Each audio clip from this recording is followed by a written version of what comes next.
어느 날 내가 세상을 떠났다고 상상해 보겠습니다. 장례식장 식당에서는 얼굴도 가물가물한 사람들이 내 피 같은 돈으로 육개장에 편육을 드시고 있습니다. 옆 테이블에선 누군가 소주잔을 기울이고요. 정작 내 자식은 얼굴도 모르는 조문객들의 상을 차려드리고 한 분 한 분 인사하느라 슬퍼할 겨를도 없습니다. 그리고 사흘 뒤 퀭한 눈을 한 내 자식 손에 영수증 한 장이 쥐어집니다. 대체 0이 몇 개나 붙은 건지 손가락으로 세어봐야 하는 숫자가 적혀 있습니다. 조문객 밥값으로만 수백만 원, 장례 전체 비용으로는 1,000만 원을 훌쩍 넘깁니다. 내가 죽은 뒤에 얼굴도 가물가물한 사람들 불러다가 육개장 쏘는데 400만 원이 날아갑니다. 내 장례식에 1,500만 원을 쓰느니 차라리 그 돈으로 우리 가족 크루즈 여행 가방을 싸는 게 훨씬 남는 장사죠. 정작 나는 살아생전 아껴야지 나중에 써야지 하면서 여행 한번 마음 편히 못 가봤는데 그 돈이 나 죽고 나서 남들 육개장 값으로 빠져나가는 겁니다. 이거 솔직히 좀 억울하지 않으세요? 1,000만 원 넘는 돈을 남들 밥값으로 쏘셔도 전혀 아깝지 않은 분들은 안 보셔도 됩니다. 하지만 이런 분들은 반드시 끝까지 보셔야 합니다.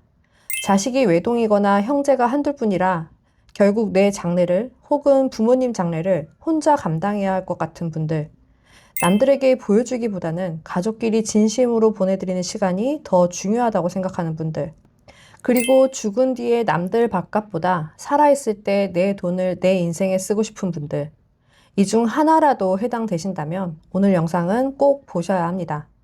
내가 떠난 뒤에도 우리 집 통장을 지켜줄 수 있는 내용이 담겨 있으니 꼭 끝까지 보시고 댓글로도 많이 소통해 주시면 좋겠습니다. 이런 말이 있잖아요. 부조금도 결국 빚이라고요. 그래서 죽을 때만큼은 자식들한테 그 짐 안 지우려고 유언장에 부조금 받지 말라고 미리 써두시는 분들도 계십니다.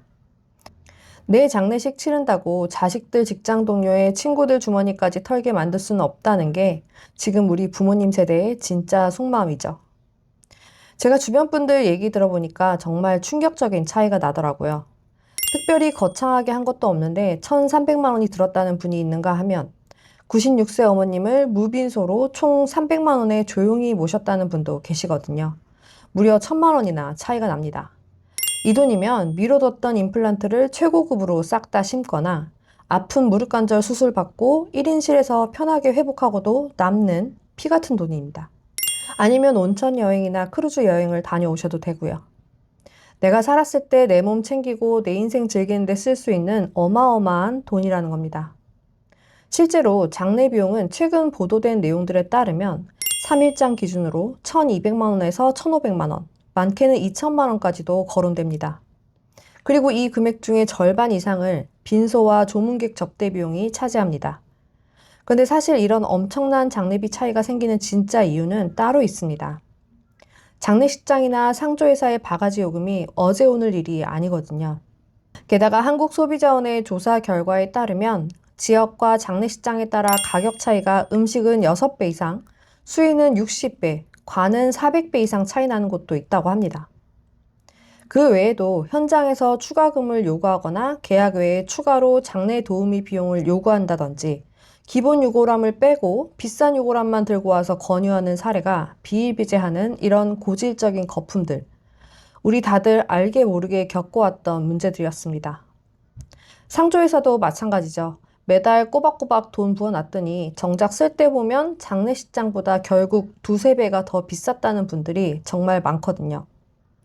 그렇다고 그 자리에서 일일이 다 따지기가 힘드니까 울며 겨자 먹기로 비싼 돈 다 냅니다. 최근 조사에서 상조회사 직원이 유가족을 특정 장례식장으로 데려가면 건당 수십만 원씩 뒷돈을 받는다는 사실까지 적발됐었죠. 그 뒷돈이 전부 유가족이 결제하는 최종 청구서에 고스란히 얹혀서 나가는 겁니다. 이런 거품이 수십 년째 쌓이다 보니 3일장 한 번에 1,500만 원이라는 어마어마한 금액이 됐고 사람들이 이건 아니다 싶어서 하나둘 다른 길을 찾기 시작한 겁니다. 솔직히 요즘은 90세 넘어서 돌아가시는 분들도 많잖아요. 그런데 솔직히 말씀드리면 부모님 90세 넘으시면 주변 친구분들 다 돌아가시고 장례식에 올 사람도 별로 없습니다. 그리고 가족 단위가 작아지면서 많은 조문객을 받는 것 자체가 부담스러워지게 됐죠. 또 고인이나 유족이 차분하고 조용하게 가족끼리 마지막을 정리하길 원하는 마음도 커졌고요. 이런 가치관의 변화가 생기면서 요즘 무빈소 장례라는 방식이 새롭게 떠오르고 있는 겁니다. 무빈소라는 말 자체가 아직은 낯선 분들도 계실 텐데요.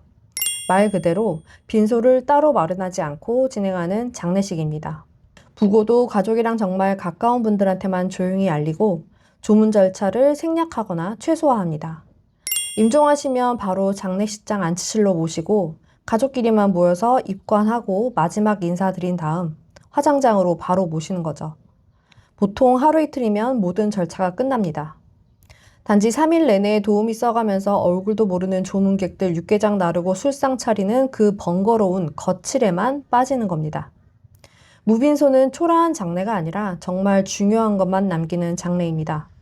여기서 걱정하시는 게 있죠. 그거 너무 성의 없는 거 아닌가? 부모님을 너무 초라하게 보내드리는 건 아닌가? 그러면 사람들이 서운해하지 않겠냐고요. 그런데 전혀 그렇지 않습니다. 실제로 무빈소로 치르신 분들의 얘기를 들어보면 손님 치르느라 정신없이 보내는 대신 오롯이 우리 가족끼리 부모님 손 한번 더 잡아드릴 시간이 생겼다. 진짜로 슬퍼할 수 있었다는 말씀들을 많이 하셨습니다. 실제로 통계 자료들을 확인해 보면 무빈소 장례가 2019년만 해도 전체의 1%도 안 됐었는데 불과 5, 6년 사이에 지금은 20% 가까이 올라왔습니다. 5집 중 1집은 이미 무빈소를 선택하고 있는 거죠. 그런데 이쯤에서 이런 생각 드시는 분들 분명히 계실 거예요. 원래 부조금이라는 게 서로 십시일반 보태서 장례비 부담 덜어주려는 거 아니냐. 그동안 나도 지인들 경조사 다니면서 많이 냈는데 부모님 가실 때 그 돈 받아서 장례비에 보태 쓰는 게 당연한 거 아니냐. 네, 맞습니다. 솔직히 그 마음 충분히 이해합니다. 평생 경조사 다니면서 쓴 돈이 얼만데 본전도 못 찾으면 억울하죠. 근데 막상 3일장을 치러보면 현실이 좀 허무해집니다.